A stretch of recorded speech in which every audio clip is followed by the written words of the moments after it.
इस भ्रष्टाचार के पैसे को और इस मनी लॉन्डरिंग के पैसे को देश के गरीबों में बांटने का। उन्होंने कहा कि अगर मैं फिर से प्रधानमंत्री बनता हूं तो मैं कोई ना कोई कानूनी रास्ता इसका निकालूंगा। मैं आज प्रधानमंत्री नरेंद्र मोदी जी से कहना चाहती हूं, ईडी के रेड के बाद मनी लॉन्ड्रिंग के अक्यूज्ड कंपनियों का सबसे ज्यादा पैसा भारतीय जनता पार्टी के पास चंदे के रूप में आया है, इलेक्टोरल बॉन्ड्स के रूप में आया है। जो पैसा ईडी के पास आया है उसको तो देश की जनता में बांटने के लिए आपको कोई कानून बनाना पड़ेगा, लेकिन इन सारे आरोपियों का, ये सारे मनी लॉन्डर्ड पैसे का सबसे बड़ा फायदा, इसकी सबसे बड़ी बेनिफिशियरी भारतीय जनता पार्टी रही है। तो अगर आप इन भ्रष्ट कंपनियों का पैसा,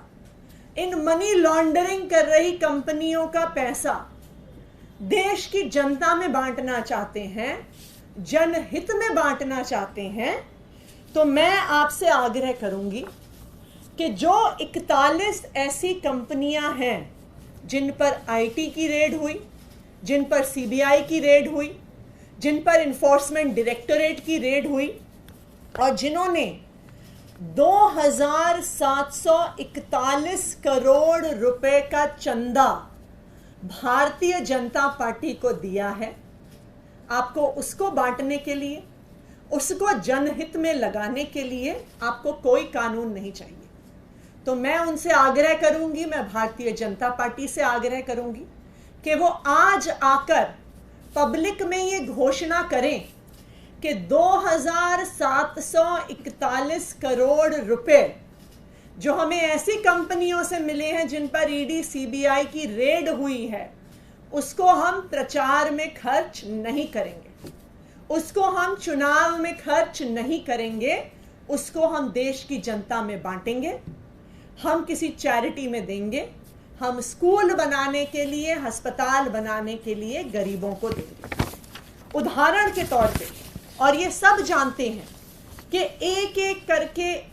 करके जिन जिन कंपनियों पर सीबीआई ईडी ने रेड किया,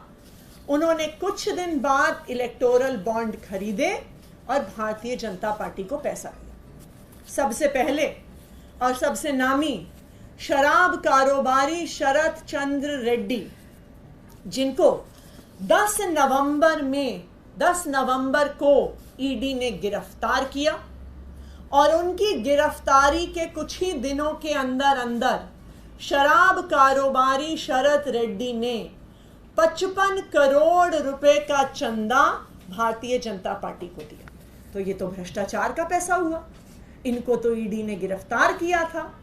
तो मोदी जी के अनुसार ये पैसा तो देश की जनता में जाना चाहिए, उनको तो कोई कानून नहीं रोकता। तो मैं आग्रह करूंगी कि आज ही जेपी नड्डा जी प्रधानमंत्री नरेंद्र मोदी जी की तरफ से ये घोषणा करें कि जो 55 करोड़ रुपया शराब कारोबारी शरत चंद्र रेड्डी से भारतीय जनता पार्टी को मिला है, उनकी ईडी के गिरफ्तारी द्वारा भारतीय जनता पार्टी आज डिक्लेयर करे कि वो इस भ्रष्टाचार के पैसे को चुनाव में नहीं इस्तेमाल करेगी। दूसरी कंपनी फ्यूचर गेमिंग,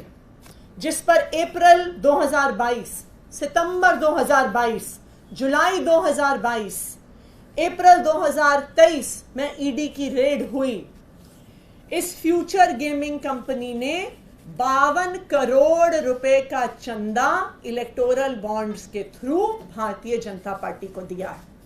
तो मैं चाहूंगी कि आज भारतीय जनता पार्टी घोषणा करे कि ये जो 52 करोड़ रुपए भ्रष्टाचार का, जो 52 करोड़ रुपए मनी लॉन्ड्रिंग का भारतीय जनता पार्टी के पास आया है, वो उसे चुनाव प्रचार में नहीं खर्च करेंगे, वो उसे देश की जनता के बीच बांटेंगे। हल्दिया एनर्जी लिमिटेड, मार्च 2020 में सीबीआई की यहां पे रेड पड़ती है और उसके बाद 105 करोड़ रुपया हल्दिया एनर्जी द्वारा भारतीय जनता पार्टी को दिया जाता है।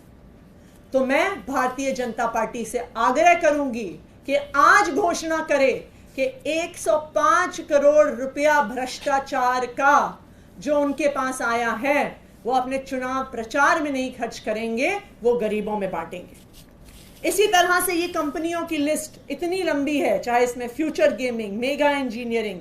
Haldia Energy, Kalpataru Projects, Chennai Greenwoods, Vedanta Limited, Hetero Group, Navayuga Engineering, Doctor Reddy's, Micro Lab, Hero Motor Corp, बहुत लंबी ऐसी लिस्ट है उन कंपनियों की जहां पर आईटी के छापे पड़े, सीबीआई के छापे पड़े, ईडी के छापे पड़े और फिर भ्रष्टाचार का पैसा भारतीय जनता पार्टी में गया। तो प्रधानमंत्री को